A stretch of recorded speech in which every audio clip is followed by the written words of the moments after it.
नाजरीन, मियाँ चन्नू से अब्दुल हकीम जाते हुए रास्ते में तुलम्बा का एक तारीखी शहर नज़र आता है। मौरखीन के मुताबिक तुलम्बा की तारीख उतनी ही पुरानी है जितनी हज़रत इंसान की।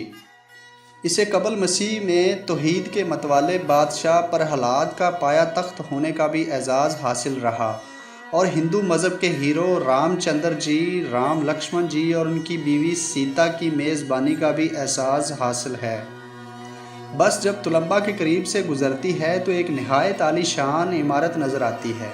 यह है मौलाना तारिक जमील साहब का मदरसा हुस्नात, और ये ऐन उसी जगह वाक़या है जहाँ कुछ साल पहले पाकिस्तान का सबसे बड़ा और कदीम बाज़ार हुस्न था।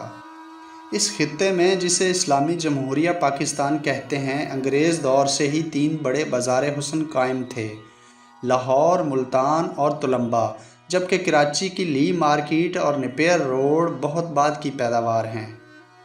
तुलम्बा का बाज़ार हुस्न 1818 में महाराजा रंजीत सिंह ने कायम किया था और वस्ती पंजाब में होने की वजह से ये मकबूलो ख़ास व आम था। सिनेमा थिएटर और टीवी के दौर से पहले यहाँ की रकासाएँ मुल्क के कोने कोने में अपने फ़न का जादू जगाकर तकरीबात का हुस्न दुबाला करती थीं। फिर वक्त बदला और रक़्स व मौसीकी ने बाकायदा इंटरटेनमेंट इंडस्ट्री का रूप इख्तियार किया, तो बाज़ार भी उससे मुतासिर हुए। इन बाज़ारों की आला क्वालिटी तरक्की करते करते पहले फ़नकार, फिर आर्टिस्ट और बाद में सेलिब्रिटीज़ बन गए, और बचा खुचा सामान तवाइफ का लेबल लगाकर जिस्म फरोशी के धंधे से वाबस्ता हो गया। तुलम्बा के बाज़ार हुस्न की शोहरत ज़रबल मिसल का दर्जा रखती थी। पंजाब में देहाती औरतों की कोई भी लड़ाई एक दूसरे को तुलम्बा दी कंजरी कहे बगैर आज भी फीकी समझी जाती है। जो लोग अपने घर का कचरा बाहर गली में फेंक कर निस्फ ईमान के दर्जे पर फायज हो जाते हैं, उनके लिए ये बाज़ार कतन इस काबिल ना था कि वो इसके बारे में सोच कर अपना कीमती वक्त बर्बाद करते, क्योंकि हमारे यहाँ तो गंदी नालियों की सफाई के लिए भी अमूमन क्रिश्चियन रखे जाते हैं। नेक लोग ऐसी मुताफ़न जगहों से मुंह ढांक कर और पांचे चढ़ाकर गुजरते हैं, और बदखसलत सिर्फ रात के अंधेरे में इधर झांकते हैं।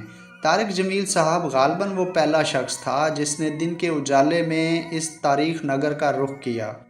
शुरू में मौलाना की ये कोशिश उनके मुतक़दीन को भी नागवार गुजरी। बाज़ार के करता धर्ताओं को भी इस पर एतराज़ हुआ, लेकिन मौलाना साहब का इस्तदलाल ये था कि दीन सीखना हर शख्स का हक़ है जिसने कलमा पढ़ रखा है।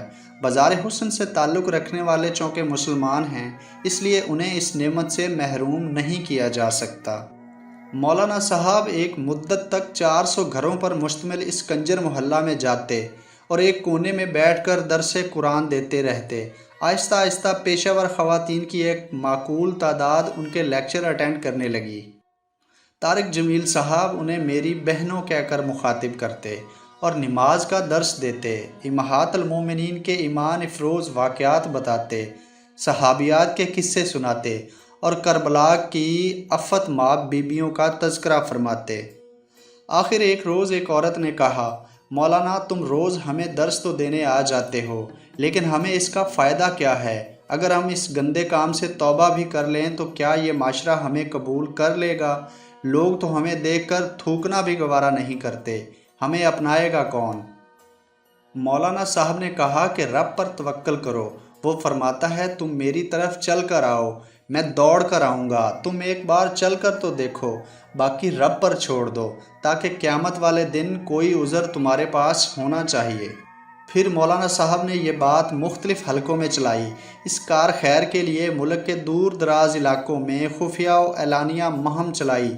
बहुत से नेक और सालिया नौजवान ख़वातीन से शादी करने के लिए तैयार हो गए, और आहिस्ता आहिस्ता पाकिस्तान के इस तीसरे बड़े बाज़ार हुस्न की आबादी घटने लगी। कई साल लगे, आखिर एक दिन वो बाज़ार वीरान हो गया और तारिक जमील साहब ने वो जगह ख़रीद कर मदरसा के लिए वक्फ़ कर दी थी। नाजरीन, अगर वीडियो अच्छी लगी है तो चैनल को सब्सक्राइब ज़रूर कीजिएगा और इस वीडियो के बारे में अपनी राय भी ज़रूर दीजिएगा।